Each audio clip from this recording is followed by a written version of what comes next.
Hi dear students, welcome back. Management Theory and Practices. Management Theory and Practicesന്റെ പുതിയൊരു സെഷനിലേക്ക് എല്ലാവർക്കും സ്വാഗതം.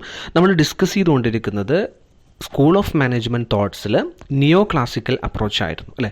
നിയോ ക്ലാസിക്കൽ അപ്രോച്ച് എന്ത് എന്നുള്ളത് നമ്മൾ കഴിഞ്ഞ സെഷനിൽ പറഞ്ഞിട്ടുണ്ട്. അതുപോലെ തന്നെ നിയോ ക്ലാസിക്കൽ അപ്രോച്ചിൽ പ്രധാനമായിട്ടും രണ്ട് സോഴ്സസ് ആണുള്ളത്. ഒന്ന് ഹ്യൂമൻ റിലേഷൻ അപ്രോച്ച്, മറ്റൊന്ന് ബിഹേവിയറൽ അപ്രോച്ച്. അപ്പോൾ അതിൽ നിയോ ക്ലാസിക്കൽ അപ്രോച്ച് എന്ത് എന്നുള്ളതും അതുപോലെ തന്നെ ഹ്യൂമൻ റിലേഷൻ അപ്രോച്ച് എന്ത് എന്നുള്ളതും നമ്മൾ കഴിഞ്ഞ സെഷനിൽ ഡിസ്കസ് ചെയ്തിട്ടുണ്ട്. സോ ഈ ഒരു സെഷനിൽ നമ്മൾ പ്രധാനമായിട്ടും ഫോക്കസ് ചെയ്യുന്നത് ദ ബിഹേവിയറൽ അപ്രോച്ച് എന്ന് പറയുന്ന രണ്ടാമത്തെ സോഴ്സാണ്. ഓക്കെ, അപ്പോൾ എന്താണ് ബിഹേവിയറൽ അപ്രോച്ചിൽ പറയുന്നത്? ഈ ബിഹേവിയറൽ അപ്രോച്ച് എന്ന് പറയുന്നത് ഹ്യൂമൻ റിലേഷൻ തിയറിയുടെ ഒരു മെച്യൂർഡ് വേർഷനാണ്. ഹ്യൂമൻ റിലേഷൻ തിയറിയുടെ ഒരു എക്സ്റ്റെൻഡ് വേർഷനായിട്ട് നമുക്ക് ബിഹേവിയറൽ അപ്രോച്ചിന് പറയാവുന്നതാണ്. This theory mentions how the managers should behave to motivate the employees and encourage them to perform at high levels and be committed to the achievement of the organisational goals. അപ്പോൾ ഈ behavioural അപ്രോച്ചിൽ പ്രധാനമായിട്ടും mention ചെയ്യുന്ന ഒരു കാര്യം എന്ന് പറയുന്നത് managers എങ്ങനെയാണ് behave ചെയ്യേണ്ടത്, എന്തിനു വേണ്ടിയിട്ട്? ടു മോട്ടിവേറ്റ് ദി എംപ്ലോയീസിനെ മോട്ടിവേറ്റ് ചെയ്യാൻ വേണ്ടിയിട്ട് എങ്ങനെയാണ് മാനേജേഴ്സ് അവരുമായിട്ട് ബിഹേവ് ചെയ്യേണ്ടത്, അവരുമായിട്ട് പെരുമാറേണ്ടത്.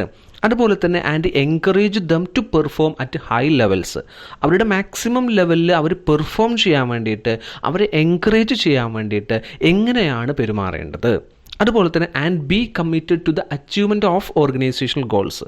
നമുക്കറിയാം ഓർഗനൈസേഷണൽ ഗോൾസ് ഉണ്ട് അല്ലെ, ഓർഗനൈസേഷണൽ ഒബ്ജക്റ്റീവ്സ് ഉണ്ട്. ആ ഓർഗനൈസേഷണൽ ഒബ്ജക്റ്റീവ്സും ഗോൾസും ഒക്കെ അച്ചീവ് ചെയ്യാൻ വേണ്ടിയിട്ട് അവരെ എങ്ങനെ നമുക്ക് ആ ഒരു ഗോൾസിലേക്ക്, ആ ഒബ്ജക്റ്റീവിലേക്ക് കമ്മിറ്റഡ് ആക്കാൻ സാധിക്കും, അതിന് എങ്ങനെയാണ് അവരോട് പെരുമാറേണ്ടത് എന്നുള്ളതാണ്.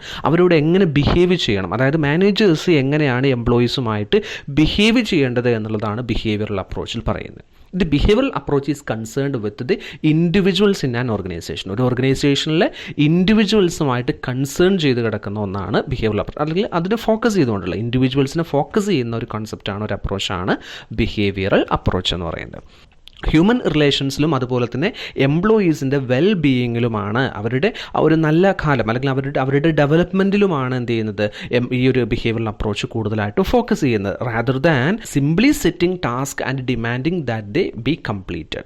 അതായത് ബിഹേവിയറൽ അപ്രോച്ച് ഫോക്കസ് ചെയ്യുന്നത് ഹ്യൂമൻ റിലേഷൻസിലും അതുപോലെ തന്നെ എംപ്ലോയി വെൽ ബീയിങ്ങിലുമാണ്. എന്തിനേക്കാൾ അവർക്ക് ജസ്റ്റ് ഒരു ടാസ്ക് നൽകുന്നു എന്നുള്ളതിന് പകരം, അല്ലെങ്കിൽ ഒരു ടാസ്ക് നൽകി, ഒരു ജോലി നൽകിയിട്ട് ആ ജോലി അവരോട് കംപ്ലീറ്റ് ചെയ്യണം എന്നുള്ള ഡിമാൻഡ് ചെയ്യുന്നതിന് പകരം അവരുമായിട്ട് നല്ലൊരു റിലേഷൻഷിപ്പ് മെയിൻറ്റെയിൻ ചെയ്യുകയും അവരെ എങ്ങനെ പ്രൊമോട്ട് ചെയ്യാം, അവരെ എങ്ങനെ ഡെവലപ്പ് ചെയ്ത് കൊണ്ടുവരാം എന്നുള്ളത് ആ ഒരു കോൺസെപ്റ്റിൽ അല്ലെങ്കിൽ അത്തരത്തിലുള്ള കാര്യങ്ങളിലാണ് എന്ത് ചെയ്യുന്നത്, ബിഹേവിയറൽ അപ്രോച്ച് ഫോക്കസ് ചെയ്യുന്നത്.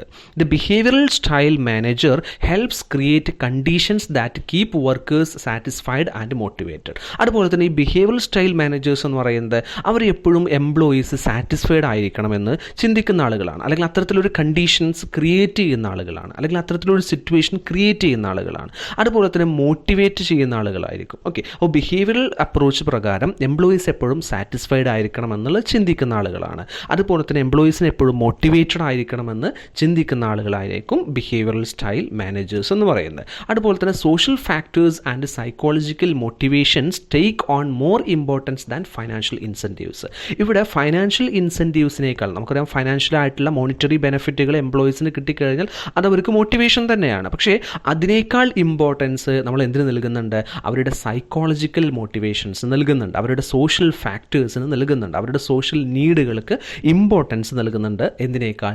ഫൈനാൻഷ്യൽ ഇൻസെൻറ്റീവ്സിനേക്കാൾ. This approach assumes the worker wants to work and that if the manager provides the right environment productivity will follow. അപ്പോൾ ഈ ഒരു അപ്രോച്ചിൻ്റെ ഒരു കൺക്ലൂഷൻ എന്ന് പറഞ്ഞു കഴിഞ്ഞാൽ, ഈ ഒരു അപ്രോച്ച് പ്രകാരം എംപ്ലോയീസ് ജോലി ചെയ്യാൻ തയ്യാറാണ്, അല്ലെങ്കിൽ എംപ്ലോയീസ് ജോലി ചെയ്യാൻ അവർക്ക് ആവശ്യമാണ്, ജോലി അവർക്ക് ആവശ്യമാണ്, അവർ ജോലി ചെയ്യുകയും ചെയ്യും. പക്ഷേ എന്ത് വേണം, അവർക്ക് മാനേജേഴ്സ് നല്ല ഒരു റൈറ്റ് എൻവിറോൺമെൻറ്റ് അവർക്ക് നൽകണം, നല്ല ഒരു കണ്ടീഷൻ, വർക്കിംഗ് കണ്ടീഷൻ അവർക്ക് നൽകേണ്ടതുണ്ട്. അങ്ങനെ നൽകുകയാണെന്നുണ്ടെങ്കിൽ പ്രൊഡക്ടിവിറ്റി വിൽ ഫോളോ, അല്ലെ, പ്രൊഡക്ടിവിറ്റി എന്ത് ചെയ്യും, അതിനനുപാതികമായിട്ട് അവർക്ക് എത്രത്തോളം നല്ല ഒരു കണ്ടീഷൻ, നല്ലൊരു എൻവിറോൺമെൻറ്റ് നൽകുന്നുണ്ടോ അതിനനുസരിച്ച് പ്രൊഡക്ടിവിറ്റി ഇമ്പ്രൂവ് ചെയ്യും എന്നുള്ളതാണ് ഈ ഒരു ബിഹേവിയറൽ അപ്രോച്ചിലൂടെ പറയുന്നത്. അപ്പോൾ ബിഹേവിയറൽ അപ്രോച്ചിൽ ടോട്ടൽ ഓവറാൾ ഇങ്ങനെ പറയാം, നമുക്ക് ബിഹേവിയറൽ അപ്രോച്ച് എന്ന് പറഞ്ഞു കഴിഞ്ഞാൽ മാനേജേഴ്സ് എംപ്ലോയീസുമായിട്ട് എങ്ങനെ ബിഹേവ് ചെയ്യണം എന്നുള്ളതാണ്, അവരെ എങ്ങനെ മോട്ടിവേറ്റ് ചെയ്യാമെന്നുള്ളതാണ്, അവരെ എങ്ങനെ എൻകറേജ് ചെയ്യാമെന്നുള്ളതാണ്, അവരെ എങ്ങനെ maximum perform ചെയ്യിപ്പിക്കാമെന്നുള്ളതാണ്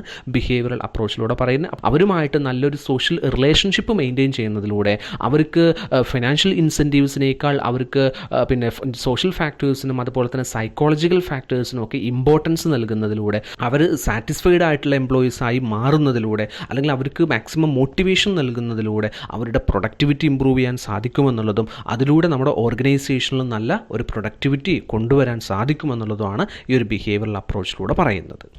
next elements of behavioural theory. പ്രധാനമായിട്ടും 3 എലമെൻറ്റ്സ് ആണ് ബിഹേവിയറൽ തിയറിയിൽ പറയുന്നത്. അതിൽ ഫസ്റ്റ് വൺ പറയുന്ന ഇൻഡിവിജ്വൽ, അതുപോലെ തന്നെ വർക്ക് ഗ്രൂപ്പ്സ്, അതുപോലെ പാർട്ടിസിപ്പേറ്റീവ് മാനേജ്മെൻറ്റ്. സോ നമുക്ക് നോക്കാം. ഫസ്റ്റ് വൺ ഇൻഡിവിജ്വൽ അല്ലേ.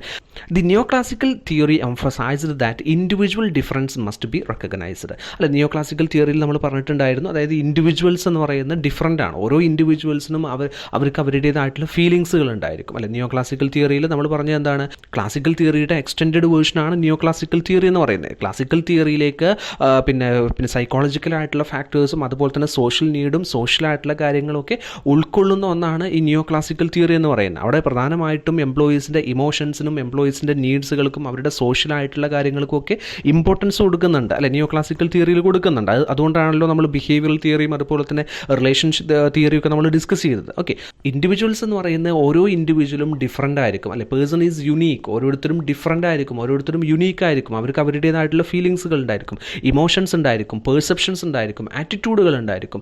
And he brings to the job situation certain attitudes, beliefs and way of life as well as skills. അല്ല, ഒരു എംപ്ലോയി നമ്മുടെ ഓർഗനൈസേഷനിൽ ജോലി ചെയ്യുന്നു എന്ന് പറഞ്ഞാൽ, ഒരു ഇൻഡിവിജ്വൽ നമ്മുടെ ഓർഗനൈസേഷനിൽ ജോലി ചെയ്യുന്നു എന്ന് പറഞ്ഞു കഴിഞ്ഞാൽ അവരുടെ സ്കില്ല് അവരെന്ത് ചെയ്യുന്നുണ്ട്, നമ്മുടെ ഓർഗനൈസേഷനിൽ സപ്ലൈ ചെയ്യുന്നുണ്ട്, അല്ലെങ്കിൽ സ്കില്ല് ഉപയോഗപ്പെടുത്തുന്നുണ്ട് എങ്കിൽ അതേപോലെ തന്നെ അവരുടെ ബിലീഫ്സും അവരുടെ വേ ഓഫ് ലൈഫും അവരുടെ ആറ്റിറ്റ്യൂഡുകളും അവരുടെ ബിലീഫ് ഇമോഷൻസും എല്ലാം അവരെന്ത് ചെയ്യും, ഈ ഓർഗനൈസേഷനിലേക്ക് കൊണ്ടുവരുമെന്നുള്ളതാണ്. He has certain meaning of his job, his supervision, working condition etcetera. അല്ലെ, ഓരോ എംപ്ലോയീസിനും അവരുടെ ജോലിയെക്കുറിച്ച് ഒരു പ്രത്യേകമായിട്ടുള്ള ഒരു അർത്ഥം ഉണ്ടായിരിക്കും. എന്തിനാണ് ആ ജോലി ചെയ്യുന്നത്, ഓരോരുത്തരും ഡിഫറൻ്റ് ആയിരിക്കും. അവരുടെ സൂപ്പർവിഷൻ, അവരുടെ വർക്കിംഗ് കണ്ടീഷൻസിനൊക്കെ ഡിഫറൻ്റ് ആയിരിക്കും. അല്ലെ, അതുപോലെ തന്നെ the inner world of the worker is more important than the externally reality in the determination of productivity. അപ്പോൾ ഒരാളുടെ പ്രൊഡക്ടിവിറ്റി നമുക്ക് എങ്ങനെ ഡിറ്റർമൈൻ ചെയ്യാൻ കഴിയും, ഒരു എംപ്ലോയി എത്രത്തോളം പ്രൊഡക്റ്റീവാണ് അല്ലെങ്കിൽ അയാളുടെ പ്രൊഡക്ടിവിറ്റി നമുക്ക് എങ്ങനെ പിന്നെ മെഷർ ചെയ്യാൻ കഴിയുമെന്ന് ചോദിച്ചു കഴിഞ്ഞാൽ അത് ഡിറ്റർമൈൻ ചെയ്യുന്നത് അല്ലെങ്കിൽ അത് മെഷർ ചെയ്യുന്നത് ഒരിക്കലും എക്സ്റ്റേണൽ ആയിട്ടുള്ള അദ്ദേഹത്തിൻ്റെ ആ യാഥാർത്ഥ്യത്തിൽ നിന്നല്ല, അല്ലെങ്കിൽ എക്സ്റ്റേണൽ ആയിട്ട് അദ്ദേഹത്തെ നമ്മൾ കാണുമ്പോൾ കിട്ടുന്ന ആ ഒരു പിന്നെ മെഷർമെൻറ്റിലൂടെ നമുക്ക് എന്ത് ചെയ്യാൻ കഴിയില്ല, അദ്ദേഹത്തിൻ്റെ പ്രൊഡക്ടിവിറ്റി നമുക്ക് മെഷർ ചെയ്യാൻ കഴിയില്ല. അയാളുടെ ഇന്നർ ഫീലിങ്ങുകളുണ്ട്, അയാളുടെ ഇന്നർ വേൾഡ് നമ്മൾ നോക്കേണ്ടതുണ്ട്. അയാളുടെ ഫീലിങ്സുകൾ, അയാളുടെ ഇമോഷൻസ്, അയാളുടെ പെർസെപ്ഷൻസ്, അയാളുടെ ആറ്റിറ്റ്യൂഡ്, അയാളുടെ ബിലീഫ്സ്, അയാളുടെ വേ ഓഫ് ലൈഫ്, അല്ലെ, അങ്ങനെയുള്ള കാര്യങ്ങൾ കൂടെ കൺസിഡർ ചെയ്യുമ്പോഴാണ് അദ്ദേഹത്തിന് എന്ത് ചെയ്യാൻ കഴിയുക, കൃത്യമായിട്ട് വർക്ക് ചെയ്യാൻ കഴിയുക. അത് എന്ത് ചെയ്യുന്നുണ്ട്, ഇങ്ങനെയുള്ള ഇന്നർ ഫീലിങ്ങുകൾ അല്ലെങ്കിൽ ഇന്നർ വേൾഡിൽ നടക്കുന്ന കണ്ടീഷൻസ്, അങ്ങനെയുള്ള കാര്യങ്ങൾ എന്ത് ചെയ്യുന്നുണ്ട്, അദ്ദേഹത്തിൻ്റെ പ്രൊഡക്ടിവിറ്റിയെ കാര്യമായിട്ട് തന്നെ ബാധിക്കുന്നുണ്ട് എന്നുള്ളതാണ് ഈ ഒന്നാമത്തെ ഈ ഒരു എലമെൻ്റ് കൊണ്ട് ഉദ്ദേശിക്കുന്നത്. So this human relation at work determine the rise or fall in productivity. Therefore, human relationist advocates the adoption of multi-dimensional mode of motivation which is based upon economic, individual and social factors. So അതുകൊണ്ട് തന്നെ human റിലേഷൻസിന് വളരെ important ആയിട്ടുള്ള role ഉണ്ട് എന്നുള്ളതാണ്. അത് നമ്മുടെ എംപ്ലോയീസിൻ്റെ productivity കൂട്ടാനും കുറയ്ക്കാനും സാധിക്കുന്ന ഒന്നാണ് ഹ്യൂമൻ റിലേഷൻസ് എന്ന് പറയുന്നത്. അതുകൊണ്ട് തന്നെ ഓർഗനൈസേഷനിൽ എന്ത് ചെയ്യേണ്ടതുണ്ട്, നമ്മൾ നല്ലൊരു ഹ്യൂമൻ റിലേഷൻസ് കീപ്പ് ചെയ്യേണ്ടതുണ്ട്. അത് എക്കണോമിക്കായിട്ടുള്ള കാര്യങ്ങളുടെ ബേസിലാണെന്നുണ്ടെങ്കിലും ഇൻഡിവിജ്വൽ ആയിട്ടുള്ള കാര്യങ്ങളുടെ ബേസിലാണെന്നുണ്ടെങ്കിലും സോഷ്യൽ ഫാക്ടേഴ്സിൻ്റെ ബേസിലാണെന്നുണ്ടെങ്കിലും അവർക്ക് നല്ല ഒരു മോട്ടിവേഷൻ നൽകിയിട്ട് നല്ലൊരു റിലേഷൻഷിപ്പ് മെയിൻറ്റെയിൻ ചെയ്യാൻ ഓർഗനൈസേഷനിൽ സാധിക്കണം എന്നുള്ളതാണ് ഈ ഒരു ഒന്നാമത്തെ എലമെൻറ്റിൽ പറയുന്നത്. ഇത് രണ്ടാമത്തെ ഈ ബിഹേവിയറൽ തിയറിയുടെ എലമെൻ്റ് എന്ന് പറയുന്നത് വർക്ക് ഗ്രൂപ്പുകളാണ്, അല്ലേ. അത് നമുക്കറിയാം, ഓർഗനൈസേഷനിൽ വർക്കേഴ്സ് എന്ന് പറയുന്നത് ഒരിക്കലും എന്തല്ല, ഐസൊലേറ്റഡ് അല്ല, ഓരോരുത്തരും ഇൻഡിവിജ്വൽ ആയിട്ട് നിൽക്കുന്നതല്ല, അവർ സോഷ്യൽ ബീയിങ്സ് ആണ്. സോ അതുകൊണ്ട് തന്നെ എന്ത് ചെയ്യും, അവർ സോഷ്യലായിട്ടുള്ള ഗ്രൂപ്പുകൾ ക്രിയേറ്റ് ചെയ്യും. സോ ആ രീതിയിൽ തന്നെ നമ്മളവരെ ട്രീറ്റ് ചെയ്യേണ്ടതുണ്ട് എന്നുള്ളതാണ് പറയുന്നത്. The existence emergence of informal organisation is natural. അല്ല, നാച്ചുറലാണ്. അവിടെ ഇൻഫോർമൽ ആയിട്ടുള്ള ഓർഗനൈസേഷൻസ് ഉണ്ടാവും. അതുപോലെ തന്നെ the neo classical theory describes the fundamental effect of group psychology and behaviour on motivation and productivity. അപ്പോൾ നിയോ ക്ലാസിക്കൽ തിയറി പ്രകാരം പറയുകയാണെന്നുണ്ടെങ്കിൽ വളരെ ഇമ്പോർട്ടൻ്റ് ആയിട്ടുള്ള എഫക്റ്റ് എന്ത് ചെയ്യുന്നുണ്ട്, ഈ ഒരു ഗ്രൂപ്പ് സൈക്കോളജി അവരുടെ പ്രൊഡക്ടിവിറ്റിയിലും അതുപോലെ തന്നെ മോട്ടിവേഷനിലും ഒക്കെ ഉണ്ടാക്കുന്നുണ്ട് എന്നുള്ളതാണ്. അതായത് നമുക്കറിയാം, ഒരു ഇൻഫോർമൽ ഗ്രൂപ്പ് ക്രിയേറ്റ് ചെയ്യുമ്പോൾ അവിടെ ഓട്ടോമാറ്റിക്കലി ആ ഇൻഫോർമൽ ഗ്രൂപ്പിൽ വരുന്ന മെമ്പേഴ്സ് എന്ന് പറയുന്നത് അവരുടെ ബിലീഫ്സുകളും അവരുടെ ആറ്റിറ്റ്യൂഡും അവരുടെ വേ ഓഫ് ലൈഫും അങ്ങനെയുള്ള കാര്യങ്ങളൊക്കെ കോമൺ ആയിരിക്കും. സോ അവരെ സംബന്ധിച്ചിടത്തോളം അവർ ഡിസിഷൻസ് എടുക്കുന്നത് ഒരു പ്രത്യേകമായിട്ടുള്ള രീതിയിലായിരിക്കും. ആ ഒരു രീതിയല്ല മറ്റു ഗ്രൂപ്പുകളുണ്ടായിരിക്കുക. സോ ഇൻഫോർമൽ ഗ്രൂപ്പുകൾക്ക് വളരെ ഇമ്പോർട്ടൻ്റ് ആയിട്ടുള്ള റോള് എവിടെ ഉണ്ട്, നമ്മുടെ ഓർഗനൈസേഷൻ്റെ പ്രൊഡക്ടിവിറ്റിയിലുണ്ട് എന്നുള്ളതാണ് ഈ ഒരു പോയിന്റ് കൊണ്ട് ഉദ്ദേശിക്കുന്നത്. ദെൻ മൂന്നാമത്തെ എലമെൻ്റ് എന്ന് പറയുന്നത് പാർട്ടിസിപ്പേറ്റീവ് മാനേജ്മെൻ്റ് ആണ്. പാർട്ടിസിപ്പേറ്റീവ് മാനേജ്മെൻറ്റിനോട് ഉദ്ദേശിക്കുന്ന allowing labour to participate in decision making primarily to increase productivity was a new form of supervision. അതായത് എംപ്ലോയീസിന് എന്ത് ചെയ്യുന്നു, ലേബേഴ്സിനെ പിന്നെ ഡിസിഷൻ മേക്കിങ്ങിൽ പാർട്ടിസിപ്പേറ്റ് ചെയ്യുന്നു, അവരെയും കൂടെ ഉൾപ്പെടുത്തിയിട്ടാണ് ഡിസിഷൻസ് എന്ത് ചെയ്യുന്നത്, മേക്ക് ചെയ്യുന്നത് അല്ലെങ്കിൽ ക്രിയേറ്റ് ചെയ്യുന്നത് എന്നുള്ളതാണ് ഈ മൂന്നാമത്തെ എലമെൻറ്റിൽ പറയുന്നത്. The emergence of participative management is unavoidable when emphasis is laid on individual and work groups. അപ്പോൾ ഇൻഡിവിജ്വൽസിനും അതുപോലെ തന്നെ വർക്ക് ഗ്രൂപ്പ്സിനും ഇമ്പോർട്ടൻസ് കൊടുക്കുന്ന സമയത്ത് നമുക്ക് ഈ പാർട്ടിസിപ്പേറ്റീവ് മാനേജ്മെൻറ്റ് അവോയ്ഡ് ചെയ്യാൻ കഴിയില്ല, അത് നമുക്ക് മാറ്റി നിർത്താൻ കഴിയില്ല എന്നുള്ളതാണ്. അതുകൊണ്ട് തന്നെ ഇപ്പോൾ മാനേജ്മെൻറ്റ് എന്ത് ചെയ്യുന്നുണ്ട്, ഇത്തരത്തിൽ വർക്കേഴ്സിനെ പാർട്ടിസിപ്പേറ്റ് ചെയ്തുകൊണ്ടാണ് അവരുടെ ജോബ് അവർ പ്ലാൻ ചെയ്യുന്നത്, അതുപോലെ തന്നെ അവരുടെ ജോബ് ഓപ്പറേഷൻസ് അവർ കണ്ടക്ട് ചെയ്യുന്നത് എന്നുള്ളതാണ്.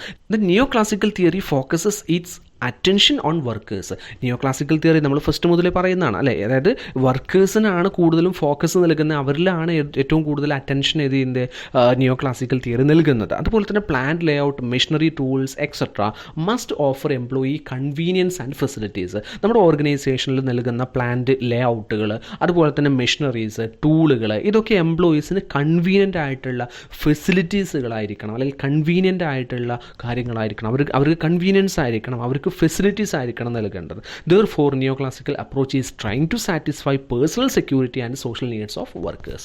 സോ നമുക്ക് ഇങ്ങനെ കൺക്ലൂഡ് ചെയ്യാം, നിയോക്ലാസിക്കൽ അപ്രോച്ച് എന്ന് പറയുന്നത് എന്താണ്, it is trying to satisfy personal security satisfy ചെയ്യുക, അതുപോലെ തന്നെ സോഷ്യൽ നീഡുകൾ സാറ്റിസ്ഫൈ ചെയ്യുക എന്നുള്ളതാണ് നിയോ ക്ലാസിക്കൽ അപ്രോച്ചിലൂടെ ഇവിടെ പ്രധാനമായിട്ടും പറയുന്നത്. ഓക്കെ, അപ്പോൾ നിയോ ക്ലാസിക്കൽ തിയറിയുടെ ഡീറ്റെയിൽസ് ആണ് നമ്മൾ ഇന്ന് ഡിസ്കസ് ചെയ്തിട്ടുള്ളത്.